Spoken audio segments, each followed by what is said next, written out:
podcast. And as you can see today, we are joined by Jordan from Opinions Vary.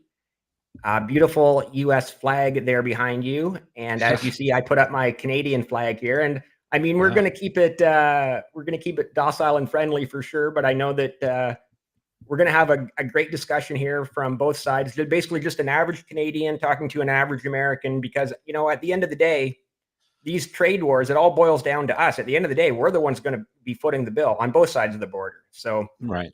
I'm going to let you So jump wait a in minute. here, So wait, Jordan. hold on a second. Now you're from Canada. You got the flag behind you, but you're wearing a Detroit Red Wings hat. Now you got to explain that one to me before we go any further. Okay, perfect. So actually, I've had this hat, and I've got a couple more right here as well that I'm going to show you in a second. And Okay. it was just sort of, well, I wore the red kind of to go with the Canadian flag, but yeah, Detroit Red Wings, obviously Canadian, big hockey fan, grew up playing hockey. So I guess, extending an olive branch a little bit. and, Okay. and also, I know we're going to talk about automotive and automotive manufacturing, and obviously Detroit is the hub of North American automotive manufacturing. So I just wanted to, I just kind of wanted to throw in the Red Wings hat for a little bit of fun on the side as well. Maybe Justin Trudeau should do something like that. He might, Trump might go easier on him if he, tries to curry a little. But no, they were fighting about. That was funny when they were having their little back and forth with the USA Canada when they just had that tournament, and it was going back and forth with the Canadians booing our national anthem. Now, what's that all about? That's not very good. No. Well, it's happened both ways. I don't think the It Americans have has. been nearly as bad booing the Canadian anthem, but honestly, it's very disrespectful on both sides. I You agree. should never boo any national anthem, even North Korea's. Like, I don't even know if they have a national anthem, but I wouldn't even boo that national anthem, right? As much as North Korea is probably not the greatest nation. Well, definitely isn't the greatest nation on earth, Right. but I Right. mean, it's just absolutely disrespectful to boo any national anthem, and I do not condone that behavior at all. All right. And Fine. We can continue the conversation then. yeah, We're good. and quite honestly, that really upset me yesterday when Trudeau said, "Oh, and we're going to continue to boo your national anthem." That is the absolute last thing you should be saying, you idiot. Like, Well, you know what? It's funny because I think like when he gets involved with Trump, he tries to be like Trump. Maybe he's trying to, but it just doesn't come off the same. Trump is just a unique figure that can pull off this kind of language and brashness, and yeah, somehow he does it in a way that yes, it annoys a lot of people, but at the same time, especially now, he comes off as funny at this point. It's we're used to him, and if you, I don't know if you watched the speech last night. That he gave to Congress. I don't know if you watched any of it, but it was absolutely incredible. The Democrats absolutely disgraced themselves. We could get into that later. And I could give you some examples of what they did. But in fact, getting back to Trump and Trudeau, they just had something going on. Trump just put out a statement on Trudeau. yeah. I was actually looking for that post right before we went live. Actually, I forgot what I was looking for and got sidetracked doing something else. So, give me a second to find that post Yeah. because it is interesting. Yep. Um, He just put it out yeah, literally within the hour. he put it on Truth Social, but somebody I'm sure has it on X by now, It's on right? X. Yes, it's on X. So I'll be able to pull it up here in a second as soon as I find it, because I did see it. Saw it on my phone. Of course, I'm on my laptop now, and Right. um, okay, is it on his official? I don't see it on his. Oh, that's a copycat account. Okay, Let me go to I'm gonna go on my X as I'm just looking here and let me see. I had it. I'm gonna pull up, I'll search Trump. Yeah, his actual Donald Trump's actual last post on X looks like it's from the other day with the whole Zelensky debacle, which is a completely other topic. Yeah. No, come here. Here it is. You ready? I can read it to you. It says Well, you know how to share a screen, right? Put it up on the screen, or do you have it yep, on your one phone? second. Yep, let me do that. Here we go. Okay, you got it. There we go. All right. So yeah, there it is. He says Justin Trudeau of Canada called me to ask what could be done about tariffs. I told him that many people have died from fentanyl and that came through the borders of Canada and Mexico, and nothing has convinced me that it has stopped. He said that it's gotten better, but I said that's not good enough. The call ended in a somewhat friendly manner. He was unable to tell me when the Canadian election is taking place, which made me curious. Like, what's going on here? Then I realized he's trying to use this issue to stay in power. Good luck, Justin. I mean, that's classic Trump. It is classic Trump. And I have a lot of opinions on, I'm glad we found that because I wanted to touch on this as well. So, so first, you know, the Canada-US border it's a little bit touchy on both sides. Like, yes, there's problems sort of going both ways. There's a lot of things that are coming into Canada from the US that we don't want either, right? Like there's a lot of illegal firearms. There's a lot of other illicit drugs, cocaine and whatnot. And so the what you would call your northern border, obviously our southern border is, you know, there's problems both ways, basically is what I'm saying. When it comes to fentanyl, and now, okay, I get it.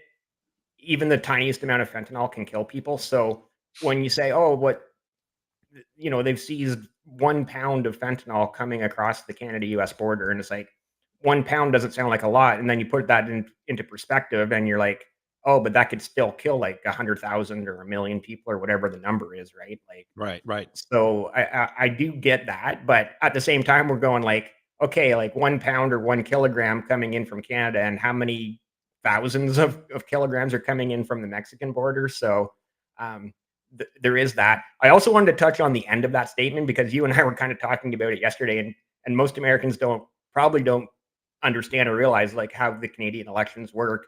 And Trump is a little bit right. Like it's not necessarily Trudeau trying to hold on to power at this point, but the Liberal Party is trying to hold on to power, and they're using this tariff war as a means to do that, so to speak. So I do believe that I think the Liberal convention, the leadership convention is taking place. I think it's this weekend, Saturday or Sunday.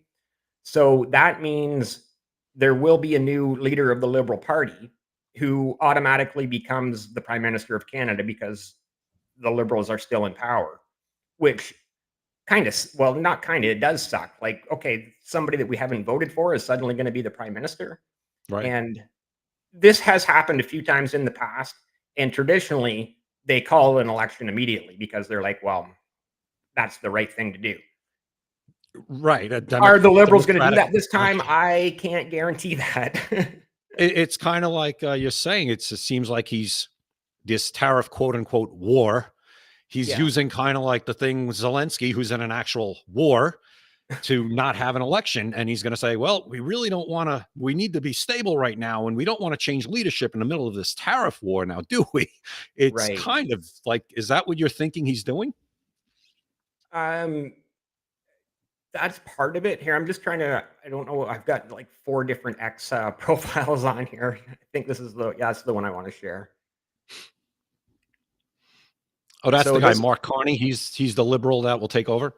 Most likely, it seems that he's going to win the leadership race, and I call him Mark Carnage because that's exactly what's going to happen to Canada. Canada will become decimated under his leadership. So hopefully, we won't have to deal with him very long. It's absolutely, devastation and destruction of the last 9 or 10 decade of Liberals in power. And this guy is just going to make it worse. Like I literally put out a post last night. It's like, I think the Liberals are selecting him just so all of a sudden Canadians go, see, Trudeau wasn't that bad. Right. Right. And people say it can't get worse. Yes, it can. Yeah. I always say that. People would always say, even when I was working and, people don't know I'm a retired police officer. And when we would switch, say, commanding officer, and people like, I can't be any worse than the last guy. Oh, yes, it can. And it probably will be. Yeah.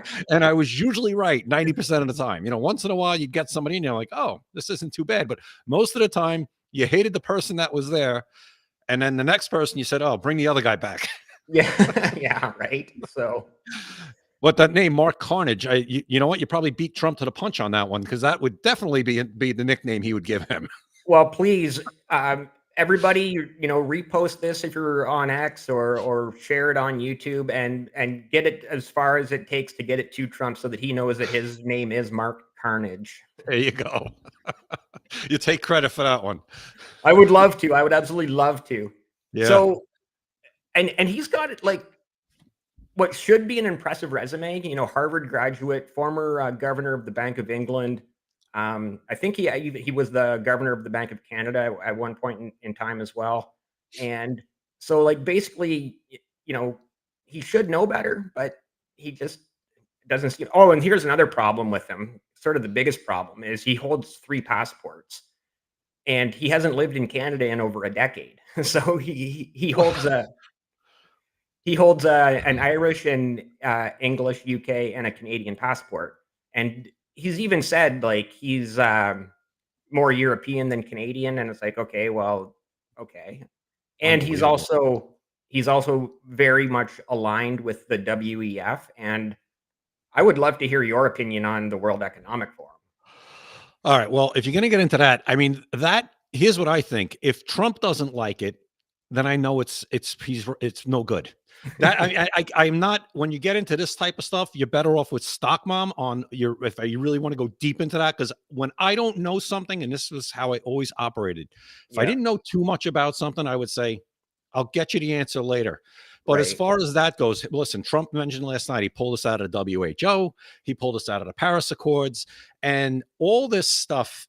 Even if it started out the World Economic Forum. I used to work the protests in New York City when they would come to New York City, and it Right. was always a nightmare. But that was a whole different time because the people protesting it back then probably wouldn't protest it now Right. because Yeah. suddenly that ideology, which okay, I can lend you this when it comes to it, and here's I don't tell me if you agree. That whole ideology now has shifted. That section, the left, they've shifted to liking big government and liking globalism and liking control. Yeah. Back then, it was all like, screw the man. Yeah. Now it's like, no, we need more of the man. We need you. I need you to tell me what to do every day from cradle to the grave. So I think that's where it falls for me. I don't know enough about the WEF. Other than that, I think it's probably a globalist thing, and Yeah. I'm just not about that. Yeah. My problem with the WEF is their statement of, I'm sort of paraphrasing here, but you'll have nothing and like it. It's like, well, why is Well, that's everyone no working so hard their whole lives, right? Like, right. It seems like it's all these organizations, and tell me if I'm wrong about the WEF. It's a socialist worldview. right. Um, where you just said, yeah, everybody's going to be equal, but equally miserable. Yeah. That's not what it should be all about. And I would like to get into with you, like along those lines. If you have anything else on that, go ahead. And before I get into the next question I have for you about Canada. Yeah. No, let's move right along. We haven't even got into talking about tariffs yet, but if you have another question about Canada, I'm more than happy to put the WEF behind us. Okay. When it comes to the healthcare in Canada, Right. this is a huge, issue down here where you have the Bernie Sanders and the people on the left that, we need universal healthcare. First of all, it's 350 million people in this country. Right. Canada's about what, 46 million, or is that We just hit 40 last year and then went up to 41 recently okay. because immigration is out of control. So, Right. yeah. Right. Okay. So you're at 41 million. We're at about I guess between 320 and Yeah, 350. it's always been close to 10 times the amount, right? Okay. Yeah. Okay. Roughly. So as far as that goes, it can never work here, and also, I mean, Canada, I'm sure too has the life in Ottawa is different than the life in Edmonton and Alberta. I mean, it's just a Yeah. different life. It's a different culture. There's different needs. There's just a different everything. Yep. And to have something like that centralized, to me, first of all, never works. It's not efficient. And I hear stories about people waiting on lines and people coming from Canada to the United States for certain surgeries that they can't get there. I don't know. I hear those stories. Yeah. Are they true? Some of them are, but for the most part, they're the outlier. The Canadian healthcare system is pretty good. Is it Is it great? Could it be better? Sure. Is it great? Mhm. You know, I guess that's everyone's individual opinion.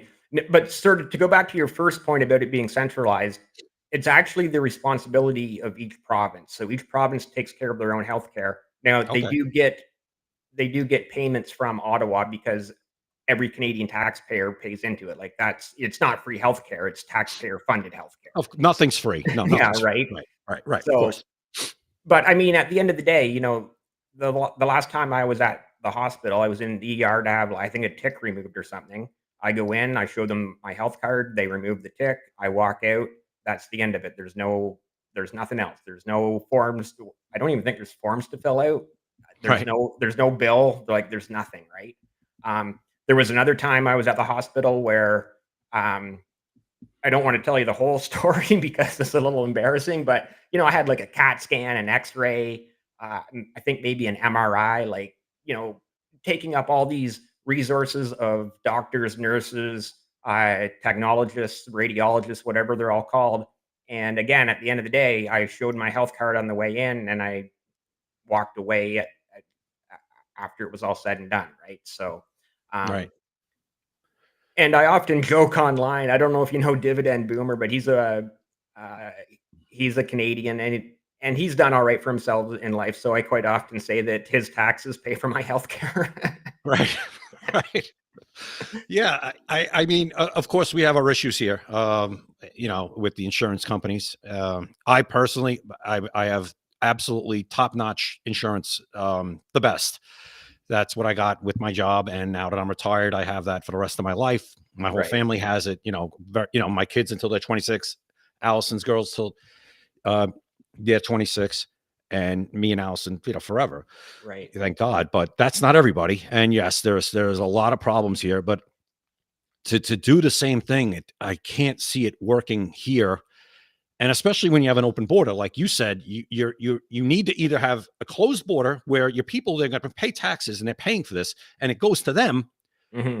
And then how do you justify then having people flood in and then they get it? No, Yeah, and so you can't have both. And it seems like, no, now with Trump, that's ending. But it seems like with Trudeau and the more left leaning government that you're under now, is that's what you have. And that's just, to me, is that's Canada list. If you're a right. Canadian, you're paying, you're working. And why should I pay for somebody that, first of all, isn't even a citizen?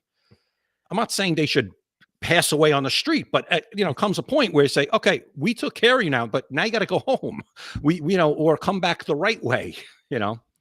So, okay, you mentioned like the very large U.S. population, but there are a lot of other first world countries. Maybe not as many as the 340 or 50 million in the U.S., but every other first world nation has universal health care as well, right? Whether Sweden, Germany, Australia, Right. Norway, Switzerland, like everybody, the UK, Right. everyone else. So everyone else looks at the US and is like, well, why don't you guys have it too? Right. Okay. I'll give you my basic answers because it's unconstitutional. On our Constitution, there is never the mention of healthcare. There's not the mention of doctors. There's not the mention of anything. The government has enumerated powers, and that was the whole point of our government through our Constitution, was to be limited, to give the federal government limited power. So there are very specific powers that our federal government has. The rest, as per the 10th Amendment, is relegated to the states.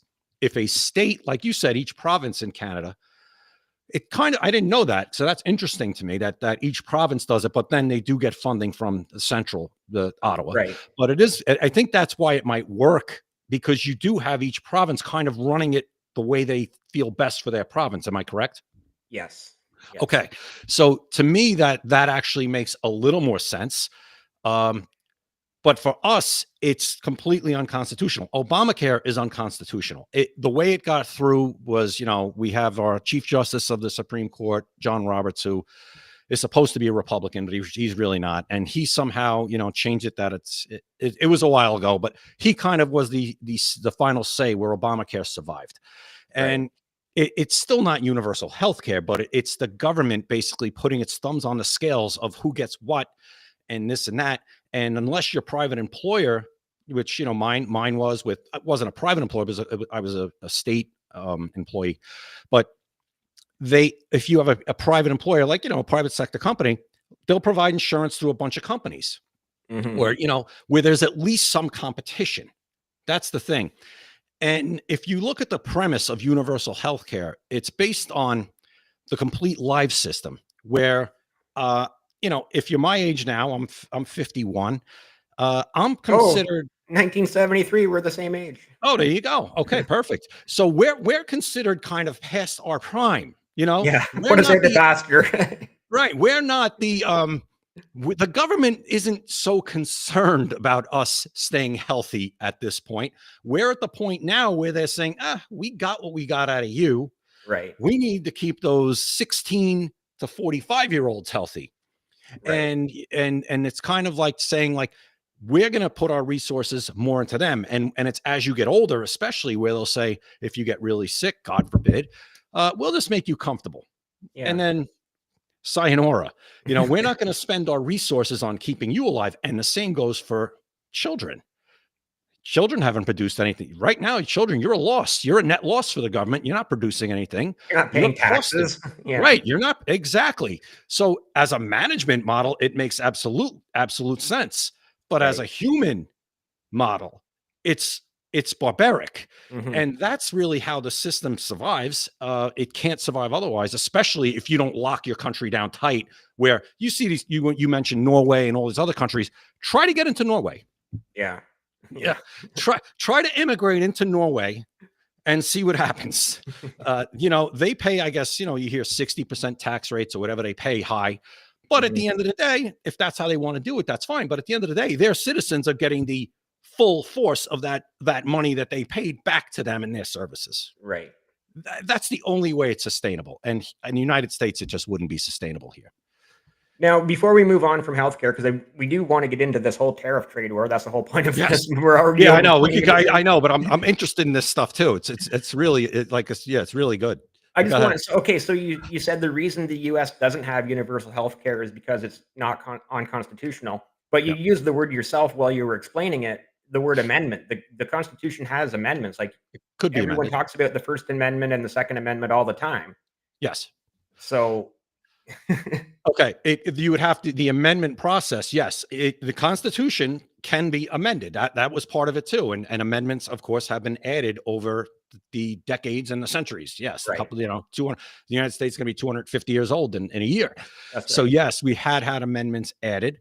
That process is extremely difficult. It was not meant to be easy, and it's not. You need 3/4 of the states to agree on the amendment. And you need, I believe it's 3/4 of the Senate and the House to agree. It's almost virtually impossible. Right. I might be wrong on the Senate and the House, but it's something along those lines where it's a extreme majority of the states and the legislative bodies to agree on an amendment in order it to be added or repealed. I see. Okay, that makes sense because as we know, Republicans and Democrats won't agree on anything. So if it's even Right. close, it's not going to happen. Right. The chances of universal health care as Canada has it ever coming to the United States is within our lifetime slim to none. Well, Slim to unless Canada actually does become the 51st state, because the two things we're bringing with us are the metric system and universal health care. Well, listen, here's what we'll do. You guys could keep universal health care in that state. And I want to keep my insurance. Yeah, fine. You Okay. guys, as far as the state goes, all right, you'd be the 51st state. You could decide how you want to do it. Hey, good afternoon, guys. Oh, that's hey Bash, what's going on? All right, that's good. We know that your channel is paired. Yes, it's paired. Yeah. Awesome. So All yeah, right. So let's actually. I'm going to pull up something here that is going to probably upset you a little bit, and that's the whole point of it. Because, and I will concede right away that this on Canada's behalf, you've probably already seen this by now, but so in Canada we have what I call the dairy cartel, and I'm not the only one to call them the dairy cartel. And I looked at this person's profile earlier. He is actually a Canadian. I believe it said he was in Vancouver. Tariffs are stupidity. We should make a bold statement and cancel the Canadian tariffs, especially the insane dairy tariffs. So if you okay. look right here, and these have been in place for decades of milk at 270%, cheese 245, butter 298. And it's just, mind boggling that I would, I've never had cheese from Wisconsin. I can't buy milk from New York. I can't, butter from Michigan. All of those states are obviously like very close proximity to where I am in Ontario. And I would absolutely love for these tariffs to go away and have, cheese at half or less than half the price of what I currently pay for it. And the same with butter and poultry. And well, I mean, eggs is a whole other story, but Right. Well, eggs right now is a whole other, a completely whole other story because of what's going on with the bird flu. So, yeah. So, anyways, these are tariffs, and these are tariffs that Trump agreed to 6 or 7 years ago, whenever that last deal was signed. right. The NAFTA deal, right?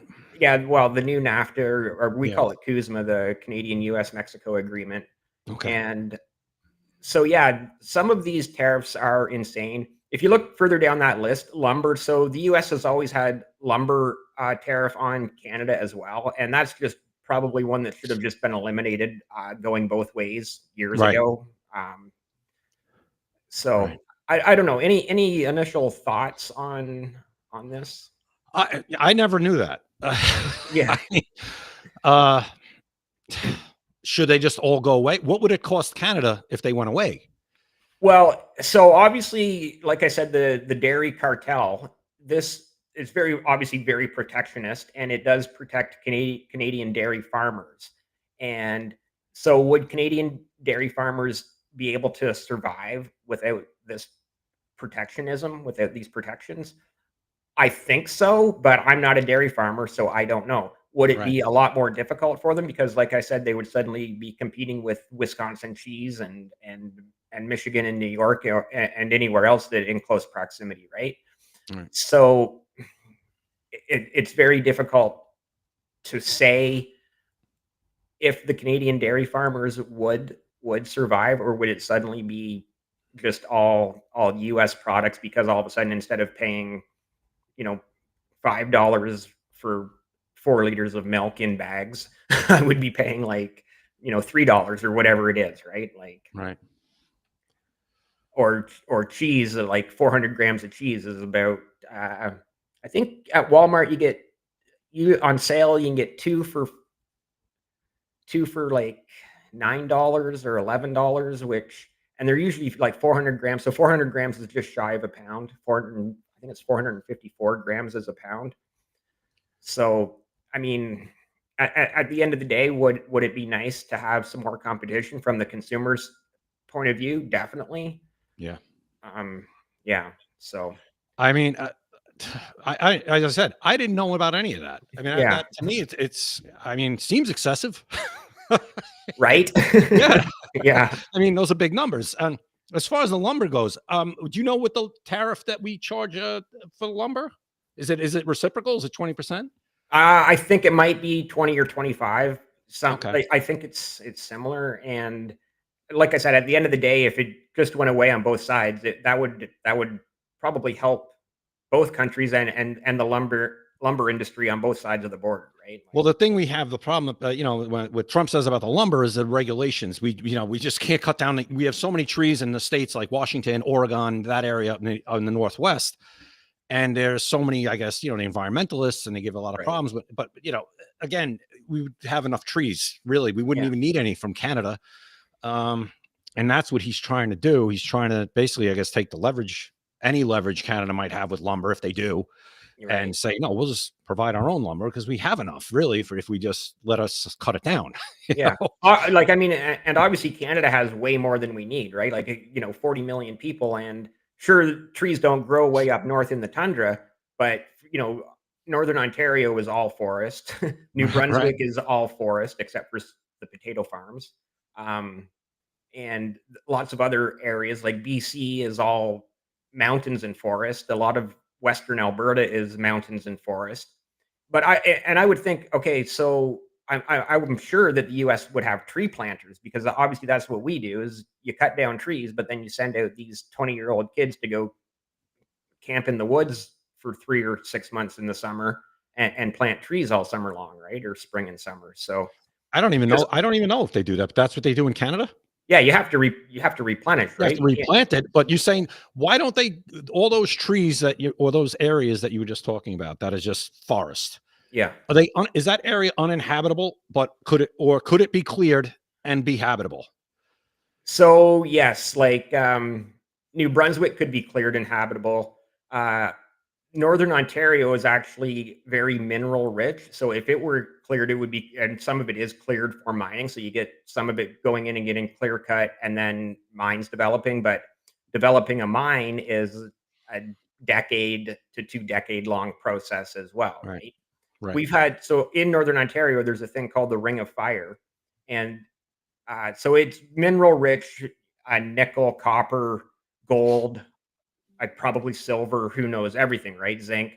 And they've been trying to get this moving forward for, I want to say, at least 20 years. And it's just like, why haven't we made any progress on this yet, right? Right. Like, Well, maybe Trump, he's looking for minerals from Ukraine. So why not? Let's have a joint venture in that. yeah, yeah, yeah. There you So, and go. there's another thing I was thinking of earlier today. Obviously, I've heard about this whole Ukraine mineral deal, and Canada has all those same earth minerals. And I'm just thinking, does Ukraine have as much as Canada? I don't And know. yeah, I don't know either. And Yeah. obviously, Canada is a huge country, so is the US, but the minerals aren't everywhere. Saskatchewan is the number 2 producer of uranium in the world behind Kazakhstan. I just randomly looked that up last week because I actually thought Saskatchewan was the largest. So, Okay. uh, yeah, so uranium is needed, right? Like, Yep. and then moving forward too, the technology needs zinc and all these metals, right? Like Right. Teslas need lithium for lithium ion batteries Oh, and AI. I mean, yeah, these electric grids are going to have to be, going to need yeah, all that. Yeah. yeah. Sure. And well, Yeah. we have the electricity too, right? Ontario and Quebec and New Brunswick supply, many of the northern states with the electricity that they need. And I mean, Doug Ford, we were talking about Doug Ford yesterday, how he's threatened to Yeah. cut off power. Now, he's not going to cut off power because No. you just can't do that to people. But he has said he's going to implement a 25% export tax. So basically, it's not a tariff, it's like an export tax, meaning that the people who are bringing it in pay the tax. So it's like, at the end of the day, it's still the Americans paying the tax, not a Canadian tariff on it, right? So, When does he plan on trying to pull that one off? well, who knows? Because it's everything is so fluid right now. We want to get into talking about Howard Lutnick, who I'd never heard this guy's name until yesterday, when all of a sudden it was like, oh, Howard Lutnick says these tariffs might get rolled back tomorrow, like meaning today. And Right. I was like, wow, well, that didn't last long. No. Well, Howard Lutnick, just what I know about him, he's now the Commerce Secretary. Howard Lutnick was the head of Cantor Fitzgerald, and Cantor Fitzgerald occupied the top floors of the World Trade Center. Oh, And he lost. He was lucky. He's lucky to be alive today because I think on 9/11 he was supposed to be in work at the normal time early, which he would have been up there. yeah. And he didn't go into, I guess he said he'd drive his kid to school because it's something his wife was saying, you never drive your kids to school, you never, whatever. And Wow. that's the only reason why he wasn't there with everybody else in his company. And that company was basically lost everybody. Wow. And so Howard Lutnick, he's taken care of those families since then. He basically, I mean, I would, everybody there obviously was paid probably very well. They, fathers, mothers that worked there and with Mhm. families, and any survivors, Howard Lutnick has never forgotten. He's basically taken care of everybody from that company. So Wow. from what I gather just about him, he seems like a good guy. That's a Um, stand-up thing to do, like yeah, 20 plus years later, and yeah, you're he's never forgotten that. I mean, that was his company, and it just crumbled to the ground, literally, that day oh, and everybody, and they lost hundreds of people. It's Cantor Fitzgerald. I think they might have been the largest single loss of a company on 9/11 in the World Trade Center, because they occupied that much space up there. So that's who Howard Lutnick is. And when I watch him now with Trump, when he seems like a character, he seems like a really happy-go-lucky guy, and he's happy to be there, and he's enjoying himself in this job. But yeah, he's not shy, and he seems to speak what's on his mind. I don't think he's speaking anything that he's not allowed to, as far as, he's not going to get ahead of Trump. Right. So if he said that, I mean, obviously it didn't happen today, but listen, everything Trump does is transactional. Everything, everything he says for a reason. Even this Truth Social post that he just put out. There's always a reason. He's ribbing Trudeau like he always does. He likes to get under his skin, because I think it's probably easy to get under Trudeau's very skin. easy, right? Right. So, but Trump he's a transactional guy. And getting back to the minerals, I think with Ukraine, yes, he wants our money back. Yeah. That's kind of why he's going to Ukraine. If you're telling me Canada has the same thing in the same abundance or close, well, yeah, why not do it with Canada? But he wants Ukraine now because he wants our money back. He wants something back in return for the billions and billions and billions of dollars for what we've done for Ukraine, which is understandable. I think it's the right thing to do, actually. I mean, that's what you're the president of the United States. The United States should get reimbursed as much as we can for the aid that we gave to Ukraine. So that's why I think he's just laser focused on minerals in Ukraine right now. Could that be something in the future with Canada? Maybe if you got the right leadership in Canada to maybe bring it up to him. Yeah. And I'm sure the American business leaders that need these minerals know that Canada has them. So you would think. Yeah. If it makes you feel any better, my Canadian tax dollars, billions of, I don't have billions, but combined with all of my other fellow Canadians, billions and billions of our tax dollars have also went to Ukraine. So to the US? To Ukraine. Oh, to Ukraine. Oh, yeah. I thought you, okay. Yeah. Yeah. So we waste a lot on foreign aid as well.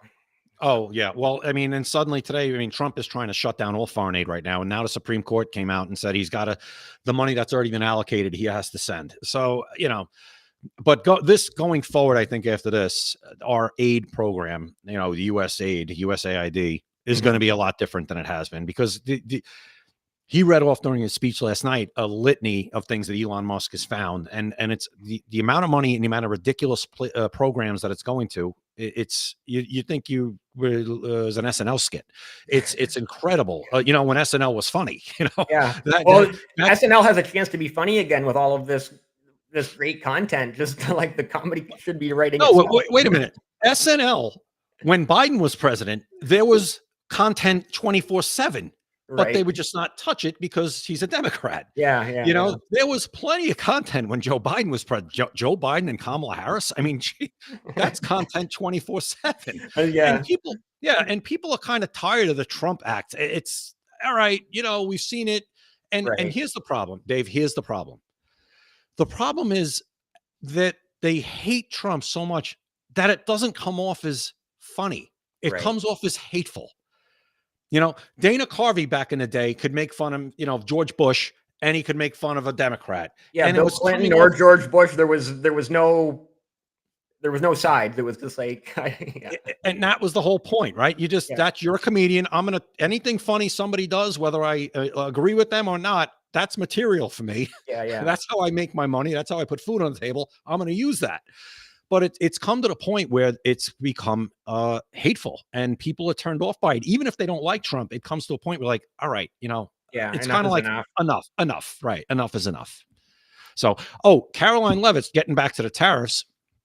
I'll bring this up on X. Let me go on. Let me hang on. Okay, well, you're doing that. I'm just going to quickly make a point about. So you mentioned USAID, AID. And so the Canadian equivalent is called Global Affairs Canada. And right when Trump and Musk were shutting down USAID, Global Affairs Canada deleted all of their files. Really? But people had screenshotted and captured enough of it to find out that some Global Affairs Canada payments were going to USAID. It's like, It's a big money laundering operation. Yeah, And it's like, where's it? it's like, why is Canada giving money to US foreign aid, right? Like, Why they shouldn't? Who's getting that money? And who's yeah, getting the kickback? who Who's getting knows? the Who right? knows, right? So, Follow the money. I mean, yeah, it's incredible. It seems like I said, we got back when we talked before about globalism. It seems like it's like a cabal. It's all connected. All of these right. organizations, the WEF, the WHO, the Paris Accords, who else? I mean, there's so Yeah, many of them, and you're saying it's like this money just keeps going around in a yeah, circle yeah, and yeah. getting picked off by certain people that are involved as it goes around, and it's our money. Yeah. Did you find the Crazy. post on X that you want to I'm bring gonna up? look right now. Let me. Because You I know what? have I'll one. find it first, and then I'll share it. Let me just find it first.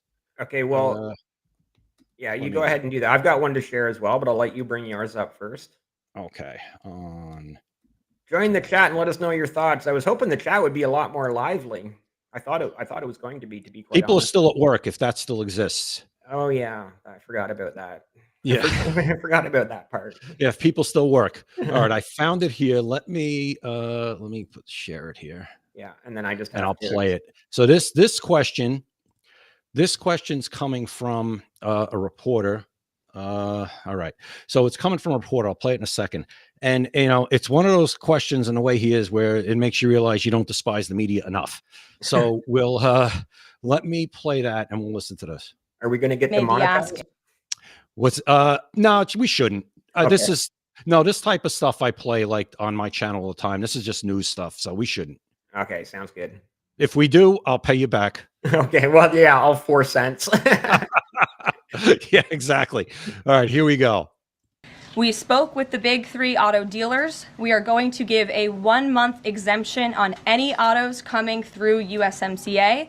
Reciprocal tariffs will still go into effect on April 2nd, but at the request of the companies associated with USMCA, the president is giving them an exemption for 1 month so they are not at an economic disadvantage. So the 3 companies that he spoke to are Stellantis, Ford, and General Motors. They requested the call, they made the ask, and the president is happy to do it. It's a 1-month exemption. Okay, so that was that. That's not the one I was looking for. Hold on, but okay, that was good information. We spoke with the big three auto dealers. Yeah, We are going to give.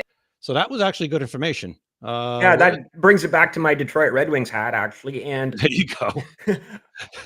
sorry, before you play the next one, I want to touch on that because yesterday or the day before, I was driving and I was listening to CBC radio. So CBC is the Canadian Broadcast Corporation, and yes, they are kind of state-run, state-funded media, but at the end of the day, they're half decent, I guess. But the point that they made was that if these tariffs were to go into effect, must have been Monday because they were talking about if the tariffs were to go into effect on Tuesday, that the auto manufacturing could be completely shut down within 5 days, simply because not just Detroit, but across the Detroit River is Windsor, Ontario, and auto parts move back and forth 5, 6, 7 times before a car is produced, right? Right, So I mean, again, it was on the CBC, so take it with a grain of salt. right, But I can definitely see how giving that industry a reprieve for a month, well, right. while we get the rest of it sorted out, because I mean that would just decimate everyone in the auto industry, and like it would put people out of work. It would, suddenly families that rely on those jobs, and suddenly they're figuring how to put food on the table, and yeah, just so I that was just sort of the point I wanted to make about auto manufacturing. Have you Well, found then the it other? makes sense. Then it makes Yeah. sense. Then it makes sense.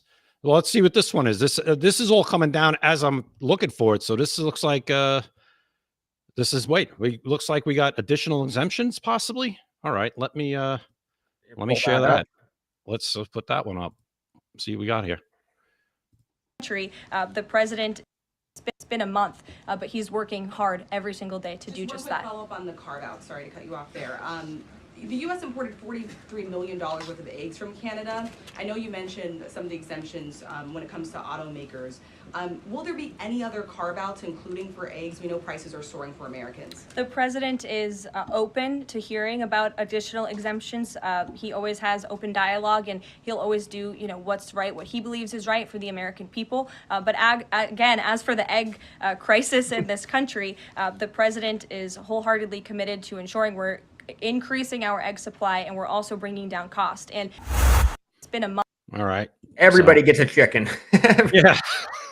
Well, I saw something. I think it was Tim Young. He's pretty big on X, and he put up a picture of a chicken with a mask on. That'll stop the bird flu. So, and I said, I responded. I said, just keep them 6 feet apart, and you have to have arrows in the chicken coops to make sure they all walk in the same direction, and that'll solve the problem. Yeah, right. Everybody will be fine. Yeah, all the chickens will be fine. Nobody gets sick. Let me see what I got from. Let me see. This is 3 automakers. Man, I'm looking for the one with fentanyl. Yeah, this is where she says he paused. So Carolyn Levitt announced President Trump has paused tariffs on cars coming from Canada to Mexico. Okay. So, all right. Yeah, and so as I was talking there about Detroit and Windsor, Mexico is part of that equation too, and that's going all the way back to the original NAFTA signed in the late '80s or early '90s with like Brian Mulroney and George Bush Sr., I think, and whoever the Mexico president was at the time. And so, Mexico is part of that auto manufacturing equation as well, for sure. Like I said, I have one that I wanted to pull up here as well. And this is from Unusual Whales. I'm sure most people know who Unusual Whales is on X. Okay. So I'll just quickly read this. Oh, I still have the David Kelly of JP Morgan. The trouble with tariffs, to be succinct, is that they raise prices, slow economic growth, cut profits, increase unemployment, worsen inequality, diminish productivity, and increase global tensions. Other than that, they're fine. Okay.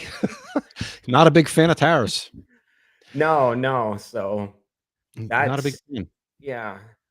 I just thought that was sort of an interesting take. And obviously someone from JP Morgan, like, they're a big financial institution and they would have their finger on the pulse a lot more than we do, right? You would hope. Or so, yeah, so you would think, right? Yeah, you would hope. But, everybody to me that has their own agenda. And, I don't know. I mean, just because he says it, does that make all of that true? No, not necessarily. So, yeah, I mean, Trump loves tariffs. You know why he loves the tariffs? Because, the way he sees it, I think, is that because the United States right now has the upper hand. If, regardless, we have the upper hand on Canada. It's because we're bigger. We're a bigger economy. We could withstand it a lot longer and a lot less painfully than Canada. Yes, there'll be pain.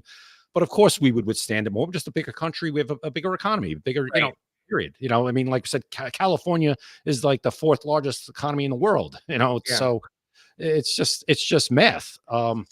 So I'm actually glad you brought up that point, because really this should be huge opportunity for Canada to say, hey, we've got the European Union looking for all of these same things. We've got Asian markets looking for all these same things.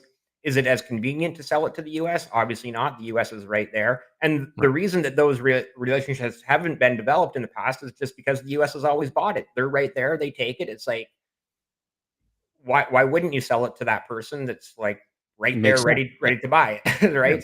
If all of a sudden the U.S. no longer wants to buy it, it's like, well, you know what? There's a lot of countries in Europe and Asia that need these products as well. So Bash is asking, how much is a dozen of large eggs in Canada? 8 million Canadian dollars. So about $6.99. $6.99. So what are we paying here right now? Probably it's not that much different here, I don't think, right now. Bash, tell me in the comments if it's different here, because I'm not the one in my household who's purchasing the eggs. So here's my real problem with egg math is I go into the grocery store and I look at the eggs and I'm like, okay, I can get a dozen large eggs for X amount of dollars, or I can get a dozen medium eggs for Y amount of dollars, or I can get this flat of 30 eggs for Z amount of dollars, but are they medium or large eggs? And I'm like, I just can't figure it out in my mind. What one is the best deal? I just can't do it. Right. Bring a calculator with you. Yeah. Well, I don't know. It shouldn't be. Well, again, they're looking to jump on anything right now on Trump because the eggs are out of control. And like we just said, is this flu that's been going around? Okay, so she says I'm in Tennessee. Walmart has them for $5.97 USD. Okay. So About $1 less than what you're looking at. $6 US is probably about $9 Canadian, 9.50, something like that. Oh, okay. Not so that's 9 Canadian, 5.97. I mean, I think roughly. Google, Okay. yeah. So what are you paying in Canadian for a dozen? I don't know. I said $6 off the top of my head, or $6.99 off the top of my head. Let me first we'll ask 6 US, if I can spell correctly. The microphone's in my way to my keyboard. 6 USD to CAD is $8.61 Canadian, $6. So cost of eggs in Canada, I have no idea. Cost of eggs in, again, yeah, keyboard's in my way, I can't type. Take your time. In Canada. She's got it already. She's got 8.56. Yeah, so that's pretty much the same, right? If I,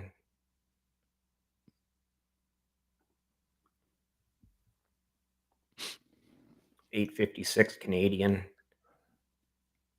Yeah, so if 6 USD, or well, actually, she may be just, that was just the 5.97 because I literally went to $6, so the difference of a couple of cents on the. Yeah. The retail price range for eggs is between $5.12 US and $13.08 per kilogram. Who buys eggs? Who buys eggs by the kilogram? Yeah, I don't know. Is that Grok? Is that Grok you're asking? No, I'm on Yahoo, I think, actually. Oh, I go to Grok, and Grok, I go keep it simple, and Grok usually Yeah. keeps it simple for me because I guess it gives me like these long answers. Sometimes I go, please, I say, stop making it woke and keep it simple. And it usually, and you know what it says? It goes, he says something like, all right, I'll make it more straightforward or something like that. Yeah. I'll make I this like so Grok. we can all understand. Yeah, I like Grok. Oh, here, if you want, I found that Caroline Levitt when she's talking about fentanyl with. Yeah, go for it. All right, so let me share that. All right. And he's that he had spoken with Prime Minister Trudeau. He says he's not satisfied with what the Prime Minister has said when it comes to fentanyl, but less than 1%, as you know, less than 1% of the fentanyl seized last year was in the northern border. What else does Canada need to do? Well, the president did just put out a statement on his call with the governor, Justin Trudeau, as he calls him, of Canada. And he said that he was not. I got to pause it. Now his press secretary is calling him Governor Trudeau. I mean, that's needling. Yeah, that's like next level now. I mean, Trudeau, he just got to leave. He's just got to leave. So eventually, like I said, explaining a little bit to you about how Canadian politics works, eventually there will be a general federal election, and more than likely the Conservative Party will get elected. And I'll tell you right now that won't go over well with Pierre Poilievre. Like, so. I don't think he'll do it with Poilievre. I mean, Poilievre will hit him back. I mean, that might be an interesting relationship, but I don't think Trump off the bat's going to hit Poilievre with anything like that. Hey, listen, Trudeau, as we said, I think Trump. Here's the thing: Trump's one of those guys where, and we've all had them as bosses or teachers or whatever. Yeah. Where if they sense weakness, they're going to bury you, and they're just going to keep burying you until you actually try to hit back. Can Trudeau actually hit back? In any way, I'm not even talking about economically or politically, just personally. Trudeau he doesn't have it in him. No, like you look at like the pictures of him where he's all like cross-legged and feminine Right, looking, and it's like right, I definitely see your point there. right. And Polyev doesn't come off like that at all. He comes off as more of a, a just a alpha, male. Have you seen the clip of Polyev eating the apple, being interviewed while eating an Yes, apple? I did. That was classic. I mean, the way he was treating that person the way she did. It was a him or her. He was Yeah, treating that member of the media the way they deserve to be treated. Because the yeah. question was, It's it's like, just so who said absurd. that? Who said that? It's Right, like, right. what do you mean? Thank you. Like he was pushing back, like saying, "Well, they said, well, wait, who's they?" It's Yeah. kind of like that thing. Like, where are you getting this from? You're just making this up to get me in a gotcha. That's what you're Yeah. doing. All right, so let's continue with Caroline Levitt and with Governor Trudeau. Just what? Not Sorry, pleased, as you said. He said his Go ahead. before you play that, I don't know if you like the Daily Show. I know they're a little left leaning, but Desi, whatever her name is, on the Daily Show, did a really good reaction to that Pierre Polyev clip. It is pretty funny. So just All check right, that I'll out. look it up on. I'll find it on YouTube.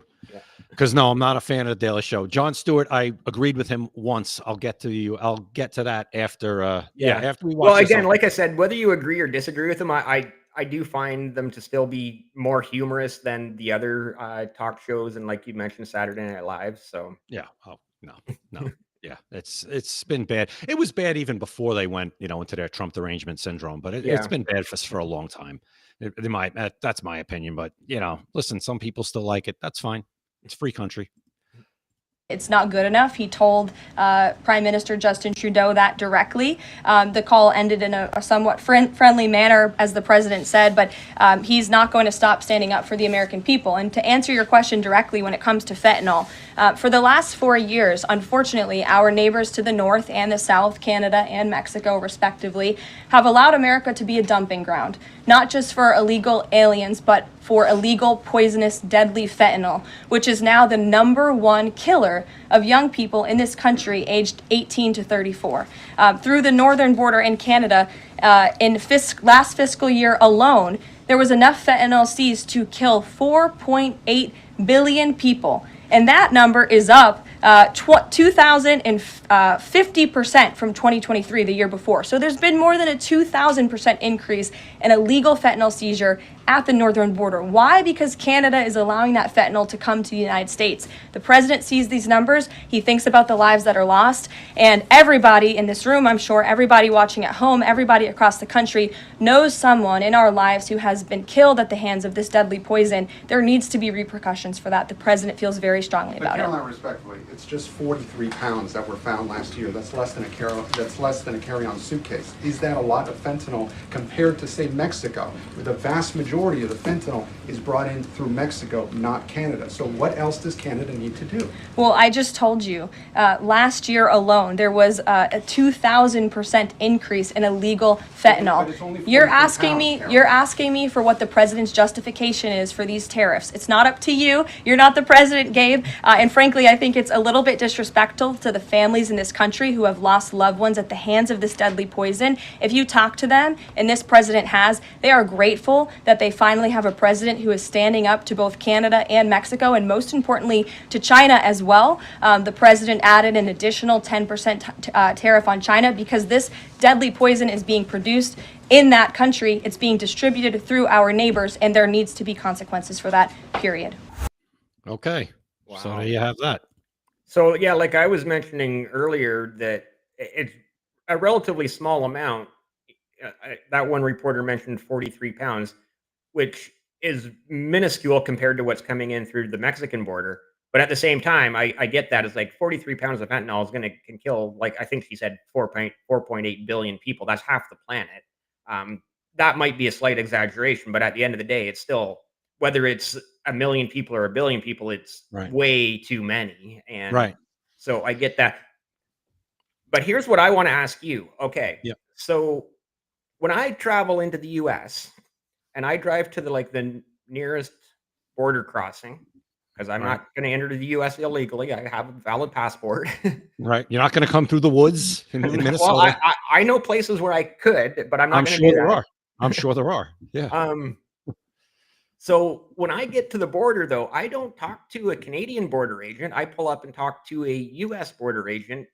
that says, "What are your reasons for entering the U.S. today?" And I'm like, "Oh, going down to Watertown. Watertown's like the closest small city in upstate New York, and tons of Canadians go there to go cross-border shopping. Like there's some malls there and outlet stores and whatnot. So it's very common to say, I'm just going down to Watertown for the afternoon and I'll be back by this evening, or I'm going down to Florida. We'll be back in a week or something like that.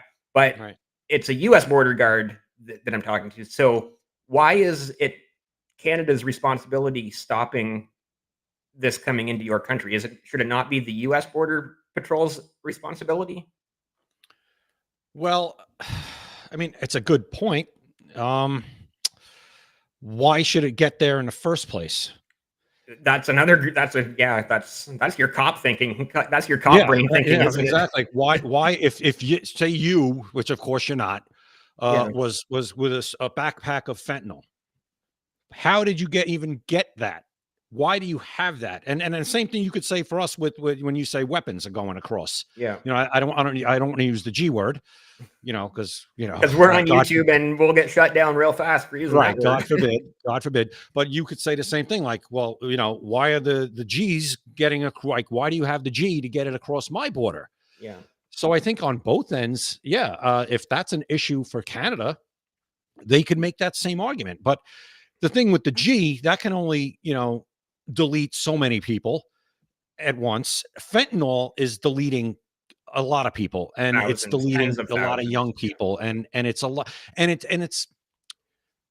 it seems like it's not even for somebody who's addicted to anything. It could be in a sleeping pill, or it could be laced into anything. Well, that's the other big problem with it, is getting laced into other drugs, which drug Right. dealers are just dumb, because in any business you need repeat customers. So if you kill your customers off, you're that's not good for business. Well, right. I mean, they became drug dealers because they couldn't do anything else. So they're Yeah, not. They're I not. guess. Most of them are. You know, we're not dealing with Walter Whites here for the most part, right? We're not.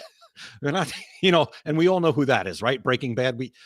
Okay, yeah, watch. no, I've actually never watched that show, but Oh yeah. my God! All right, all right. Sorry for the Walter White reference, but you have to watch that show. Okay, I'll put it on Uh, my list. No, don't put it on your list. Put it at the top of your list. Okay, I'll put it at the It- top of my list. It is in the top 5 greatest shows of all time. Oh wow, okay, it's Oh, that not. good. It might be the top show of all time. And I've watched a lot of shows. Yeah. It's that good. It's one of those, you notice, I want to get off the beaten path, right? But for a second, you know how you watch a show and usually as it goes on, it gets worse. Yes. And then by the end, it's just like, oh man, why did I Yeah. waste my time watching this last episode? That show actually gets better and better until it ends. Wow. Okay. That's how good it is. It is absolutely phenomenal. So yes, you need to watch that show as soon as possible. Okay. So Will do. yes. So yeah, they're drug dealers because they're not the brightest, you know, usually not the brightest bulbs, you know. So Right. that answers that question. But the point you brought up about, you know, why then is it our problem if the border guard, the border patrol agent, or whatever at the border is an American? And that would be my answer, to say, well, it shouldn't be getting there in the first place. Yeah. And the other issue that I think Trump has with the Canadian border right now is that the majority of the people coming on through on the terror watch list are coming through Canada. So even though it might not be a ton of people, I think the percentage was it was a way higher percentage that are coming through Mexico on Oh, the terror interesting. watch list. So that's an issue. And again, they're not coming through with where you were saying at the little the guard booth. The booth. Yeah. Yeah, they're coming through, you know, the woods or wherever these weak. Yeah. points are. I literally know at least 4 places I could cross illegally. Just walk across. Walk across, paddle a canoe across, whatever. And Right. I mean, I'm not going to do that because, like I said, Right. I have a valid passport and I have no reason to enter the U.S. illegally. But if me as just a random person knows of at least 4 places that you could easily do that, then people who are looking for places to do it could find a lot more than 4. Of course. I mean, like you said, that may be how those G's are getting across. I mean, Oh, they're yeah. not coming through the booth, you know, most likely. You know, a lot of them aren't.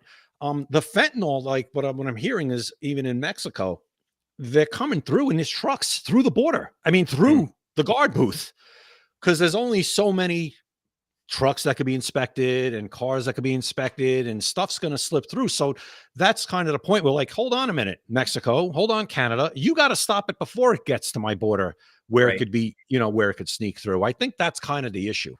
Yeah. But as far as the terror watch list goes, the issue is, hey, secure the entire border. And the northern border is obviously a lot bigger than the southern border because Yeah.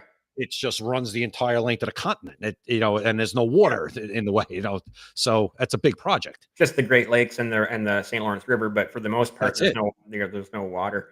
No, Yeah, that's a great point. And I didn't bring that up to like stir the pot or anything. Like I think I think at the end of the day, both Canada and the US have to work together on securing that border. And I think that is the ultimate goal on both sides is work together. We'll secure the border. We'll stop the illegal flow of drugs going both ways. Because like I mentioned before, it's going both ways. It's not just Canada going into the US, it's both ways. There's lots of illegal immigrants coming from the US into Canada as well. And I've mentioned this before. They're not US citizens coming into Canada illegally. It's people who are illegal in the US who are realizing they're about to get chased out. And so they're entering Canada illegally. It's like sort of out of the frying pan into the fire, except Canada's a nice, warm, cozy fire by the campsite, the campfire, the bonfire, right? Yeah, Governor Trudeau is not going to throw them out. That's what they know right now. Yeah, but Poilievre will. So it's like, will he? Will Poilievre throw them out? Well, he's campaigning on the promise of deportation of illegals, but as we all know, politicians don't always live up to their campaign promises. We know that. Yeah. Yeah, we know that, which is and obviously, I'm a huge Trump guy. If people listening, they probably, a lot of them probably hate my guts, which is fine. That's no problem with that. But that's just how I am. He's my man. He was from the minute he came down the escalator, and especially after I endured 8 years. And one of my cats is actually barging into this room. Like, and he did. So he was my guy.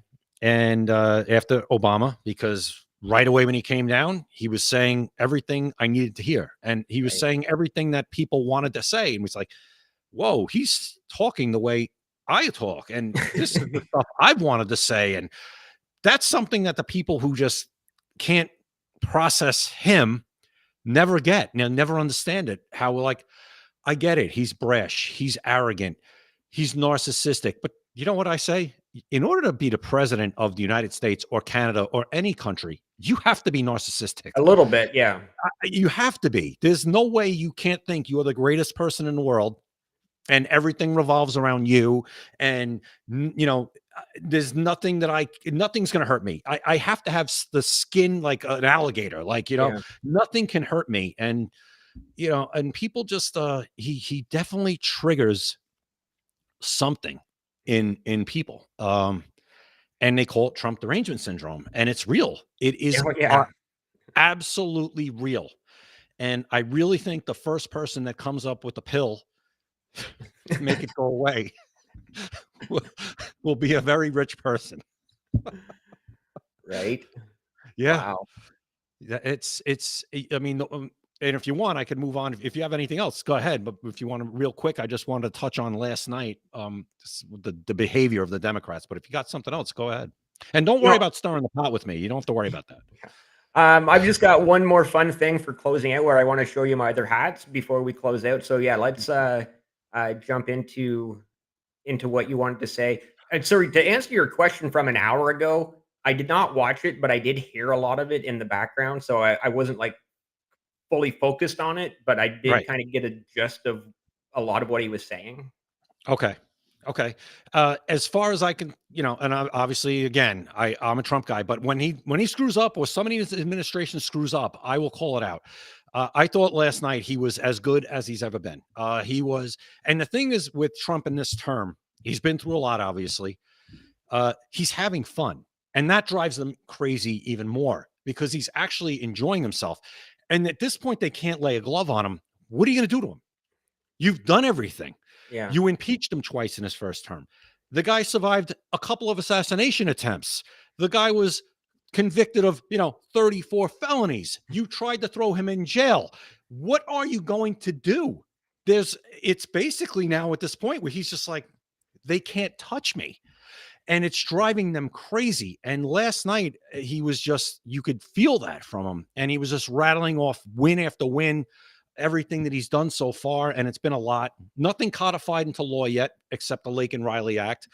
But as far as a lot of his policies that he wants to, economic policies, immigration policies, stuff like that hasn't been codified into law yet. Hopefully it will be in the next few months. But he was just rattling off win after win. And the Democrats, even when stuff that was supposed to be nonpartisan, when he's talking about a child up in the gallery, like I saw that. I didn't see that last night. I saw it this today on X, where this poor little kid with cancer wants to become a police officer, so he makes him an honorary member of the Secret Service. Was it? Yes. And I had tears in my eyes watching this.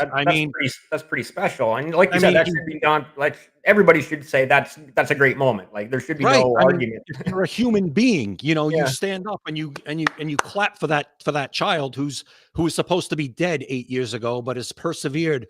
You could obviously tell he's had surgeries and who knows what he's been through. I couldn't even imagine what he's been through. And he hugs Sean Curran, the head of the Secret Service. And how do you not react to that? Yeah, in a positive way. In a positive way. Just stand up and clap for that kid.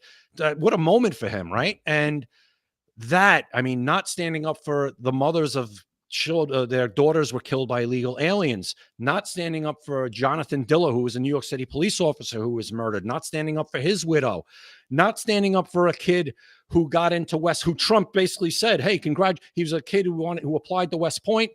He says, congratulations, your application came through. You're going to be in West Point. Even the Joint Chiefs, who were the military guys who were never supposed to clap for anything during a joint address or a State of the Union, because they're supposed to be neutral, they get up and clap for that kid. The Democrats are sitting on their hands. Wow. Along with the fact that one of the crazies in the party, Al Green, got up and got thrown out. Never has that happened before, where the Speaker of the House had to throw somebody out of the areas. That's Dexter. Yeah. Never before has somebody had to be removed, and they had to remove him. Wow. And to me, and it's happened before where there's been outbursts on both sides, but never like this. And last night just hit different. It was such a I might even say the word, an opposite feel. Yeah. And like I said, it was hateful. And I don't know how the Democrats recover from that. It would almost be like if Trudeau was giving a speech and the conservatives behaved like that, that wouldn't look good for them. No. You respect the office. You don't have to agree with anything the man says, but you respect the office. And when, as we just agreed, when there's something that's just nonpartisan, like a child with a kid, yeah. It was bizarre. So that's all I could say on that. And I don't know where they go from here. They're a party that is lost, and that's why I say that TDS is a real thing. Yeah. The only way I could explain it. But now, if you have anything else on that, go ahead, and then I'd like to see these hats. Yeah. Okay. So, yeah, I don't really have anything on that. I did say this going way back to after the U.S. election, way back in November, that the Democrats have lost their way and the Liberal Party here in Canada has done the exact same thing, where they have tried to tell the people what they need, whereas the Republican Party and Donald Trump listen to what the people want, which is why Trump won by a landslide. Because, or I don't know if you want to call it a landslide, but he won by enough to call it close to a landslide. Go ahead, and I'll real quick, I'll sum that up for you, but go ahead. Yeah. So basically, in a democracy, whether it's I don't even know how your democracy is described, but or a parliamentary democracy like Canada, any democracy, like any party, needs to listen to the people, not tell the people. And Correct. That is, that has really, I think, was the biggest downfall of the Democratic Party, is trying to preach and trying to tell the people what they need, as opposed to listening to what the people want. And I see you nodding that you're pretty much in complete agreement with that. Oh, in complete agreement. It comes down to, it's for your own good. That attitude. Right. Trust us. It's for your own good. We know better than you. We just need a little more time and a little bit more of your money, and utopia awaits. Trust us. Yeah. No. Yeah, Soros, trust me, bro.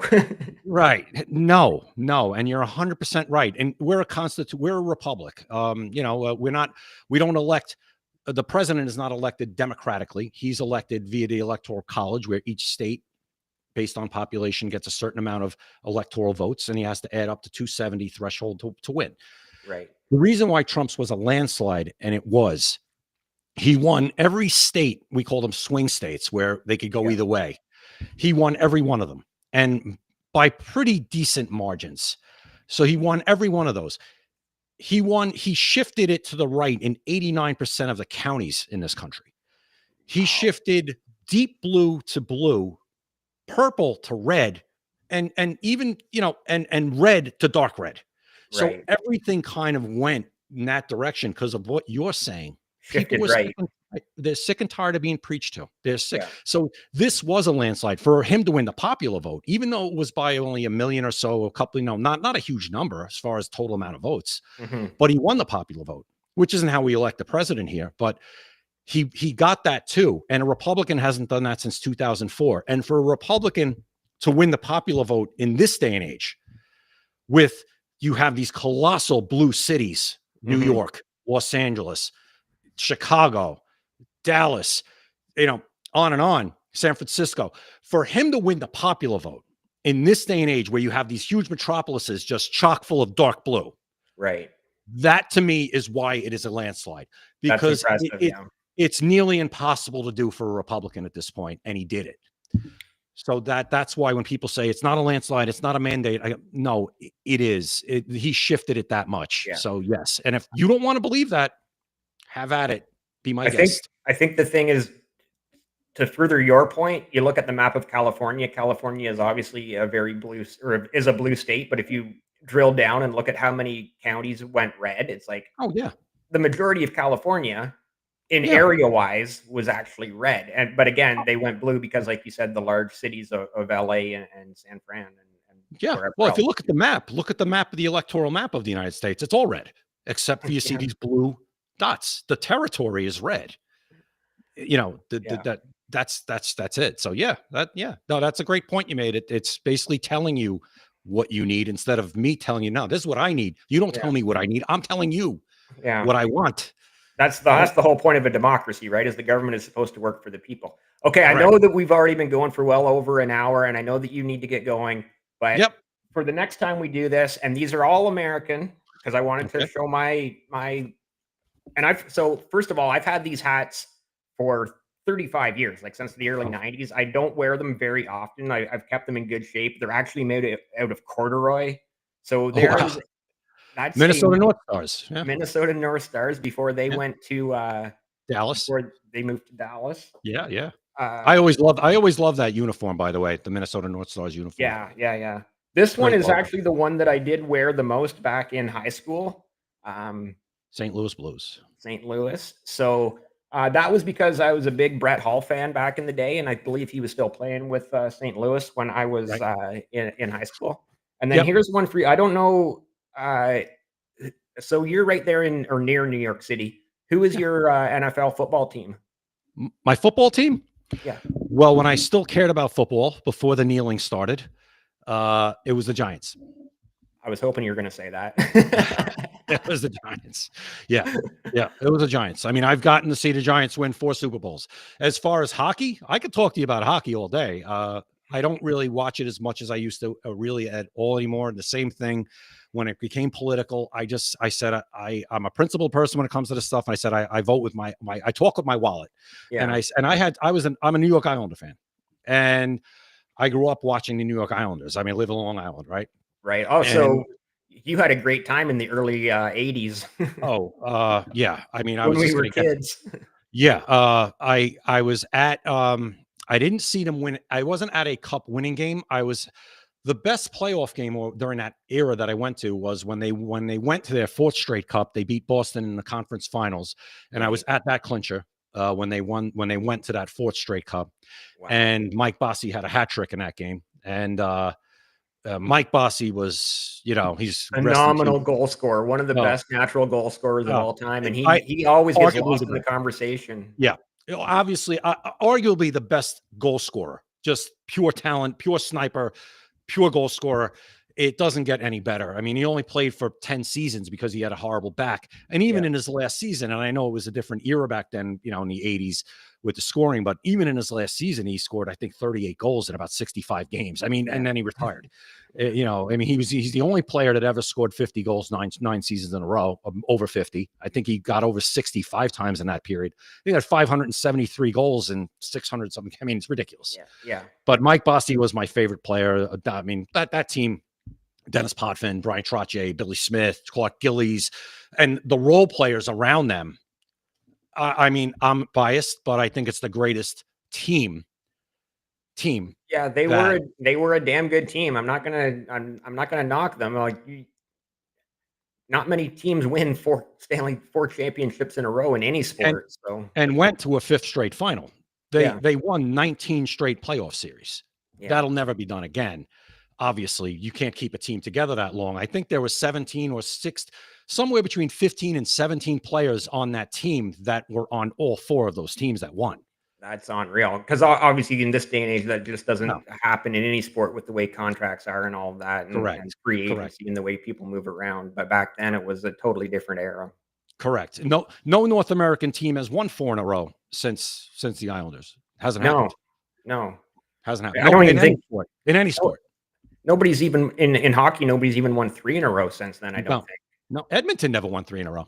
No, Edmonton won 4 in 5 years and 6 in 7 or 6 in 8 years or something like that. Yeah, they won 5 in 7 years was their end. Yeah. Yeah, they won 2, lost, won 2, lost, and then won 1. Lost and won 1. Right.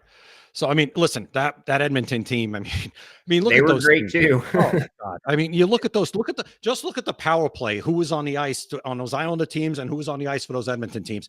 Yeah. It's everybody in the lineup's a Hall of Famer. Hall of Fame, including the goalies, basically. Yeah. You know, it's insane. And each team has a couple of borderline Hall of Famers on them too. I mean, the Islanders have a couple of guys that are borderline Hall of Fame. Butch Goring, John Tonelli, just great players. I mean, just, you know, that any team would be lucky to have in their prime. And same with Edmonton. I mean, look at the players that were role players. It's insane. Yeah. You know, so I could talk about hockey with you. We could do this too. I mean, we could probably spend an hour doing that, but people be like, "Oh God, these guys shut up already." But yeah, I could do that too. But yeah, I was fortunate to have that team. I went to the parade down Hempstead Turnpike in Nassau Coliseum in that last cup. So there's a lot of good memories there. A lot of good memories. All right. Well, this has been a lot of fun, and it's been a really good, I think, back and forth discussion. And it's been a really great, I think, to have perspective from both sides of the border. I'm very happy to say, anyone who is still watching, that Jordan and I solved all of the problems of not just Canada and the US, but the entire world. So you're going to have to go back and watch this entire podcast, because everything has been solved. That's it. Everything's going to be fine now. Everything's going to be fine. Your 401ks, don't worry about it. It's all good. It's all going to be good. No, Dave, I really appreciate you having me. It was a lot of fun, and anytime it was great. And I'd like the next time maybe tell me about that. What happened with Trudeau with the truckers and all that stuff, and how that played. Oh yeah. I'd love to hear about all that. I'd love to hear your perspective on stuff like that, because I think it resonates even today. And you know, I'd love to hear about stuff like that. Well, we'll leave that as a cliffhanger, because I was in Ottawa that first day. So with that said, we'll come back and we'll do another podcast at some point, hopefully in the near future, where we discuss that, the Freedom Convoy of 2022. But in the meantime, please, if you're not already, click subscribe here on my YouTube channel. Jordan's YouTube channel is in the description, so give that one a subscribe as well. And to my subscribers also, likewise to Dave. Yes, thank you. Please. And on X too. Yeah, it's also in the description. So give Jordan a follow on X. Awesome. All right. Thank you all so much for being here.